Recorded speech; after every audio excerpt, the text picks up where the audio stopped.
یہ ممبر ہے اس ممبر کا صدقہ جو شام کے بازار میں نیزے پہ سجا تھا.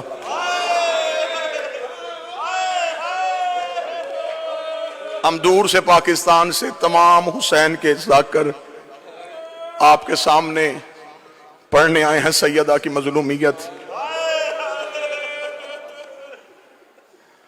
رو کے امیر المومنین نے کہا تھا زندگی میں کبھی بطول کے حق میں کوتاہی نہ کرنا.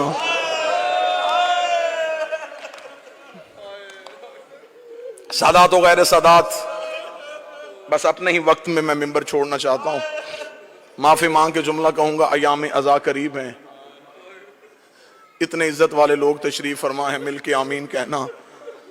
میرا اللہ، اگر ہم میں سے کسی کی زندگی کی سانسیں محرم سے پہلے ختم ہو رہی ہیں، تجھے حسین کے گھوڑے سے اترنے کا واسطہ ہماری زندگی اتنی بڑھا دینا ہم غریب کے جنازے میں شریک ہو سکے. میرے مولا، ہمیں زندگی سے پیار نہیں، ہمیں غریب کے ماتم سے پیار ہے. اتنا یہ قوم بیٹوں کی شادی کا انتظار نہیں کرتی جتنا یہ حسین کے ماتم کا انتظار کرتی ہے. شام غریبہ میں نے تڑپتے ہوئے شیعہ دیکھے ہیں جو رو رو کے گلے لگ کے کہہ رہے ہوتے اللہ جانے اگلے سال ہم ہوں گے یا نہ ہوں گے. ایام عزا سے پہلے صرف ایک روایت پڑھوں گا، کوئی مصائب نہیں پڑھوں گا. مصائب کی دنیا کے بڑے منفرد نام ممبر پہ ہیں. بابا زیگم شاہی تشریف فرما ہے، ہمارے بھائی سردار وسیم العباس تشریف فرما ہے. کتاب سے ایک روایت پڑھنے لگا ہوں. مصر کا رہنے والا ایک شیعہ تاجر تھا، ہر سال اپنے گھر میں امام حسین کے 10 دن مجلس کرواتا تھا. ایک سال ایسا آیا، کتابیں کہتی ہیں کہ اتنا مقروض ہو گیا گھر کے برتن بھی بک گئے. چاند محرم کا طلوع ہو گیا. پھر رام شاہ جی چھت پہ گیا، محرم کے چاند کو دیکھا. میری صاحب چاند کو دیکھا تھا، کاش میری زندگی میں طلوع نہ ہوتا. ہر سال تو طلوع ہوتا، میرے گھر میں حسین کے نوحے پڑھے جاتے.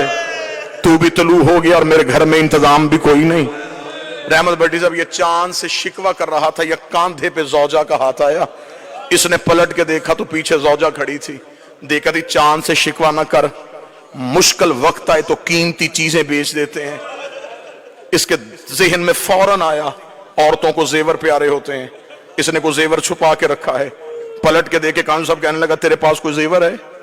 اگر زیور تھا تو نے مجھے پہلے کیوں نہیں بتایا؟ وہ دیکھے تھی ہاں میرے پاس بڑا ہی قیمتی زیور ہے. اس نے کہا جلدی دے میں بازار میں جا کے بیچوں. کتاب کہتی آگے آگے بیوی چلی، پیچھے پیچھے شوہر چلا. اس کمرے میں آگے جہاں 2 بیٹے سو رہے تھے، دونوں بیٹوں کے سرہانے آ کے کھڑی ہوئی. شوہر نے زوجہ کی آنکھوں میں آنکھیں ڈالی، دیکھے قدم مجھے تیرے ارادے کا پتہ نہیں چلا. رو کے کہنے لگی میرے گھر میں ان سے قیمتی کچھ نہیں ہے، میرے گھر میں سب سے قیمتی یہ ہے. اتنا کہنا تھا. شوہر دیکھا تھا کیا کہنا چاہتی ہے، کیا کروں ان کا؟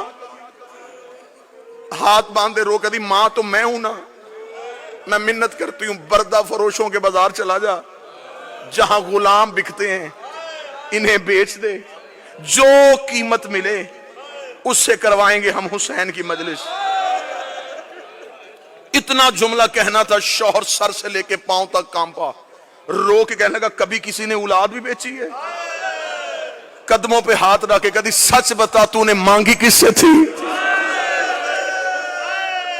تڑپ کے کہنے لگا مدینے والے حسین سے. کہتی جلدی جا بازار میں جا کے بیچ دے. کیسی ماں تھی؟ انوار الغمہ میں لکھا ماں نے بچوں کو اٹھایا، غلاموں والے لباس پہنائے، لباس پہنا کے باپ لے آیا غلاموں کے بازار میں.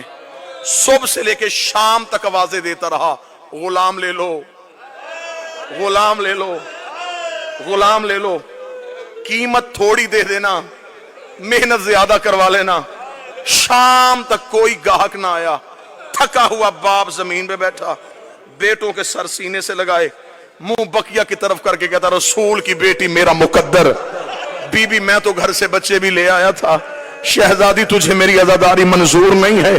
ابھی یہ شکوہ کر رہا تھا. خان صاحب کے لیے جملہ پڑھوں یا بازار میں کسی گھوڑے کے چلنے کی آواز آئی.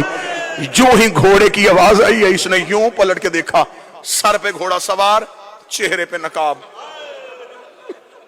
آواز دے کے کہنے لگا غلام بیچے گا؟ بیچوں گا. کیا قیمت لے گا؟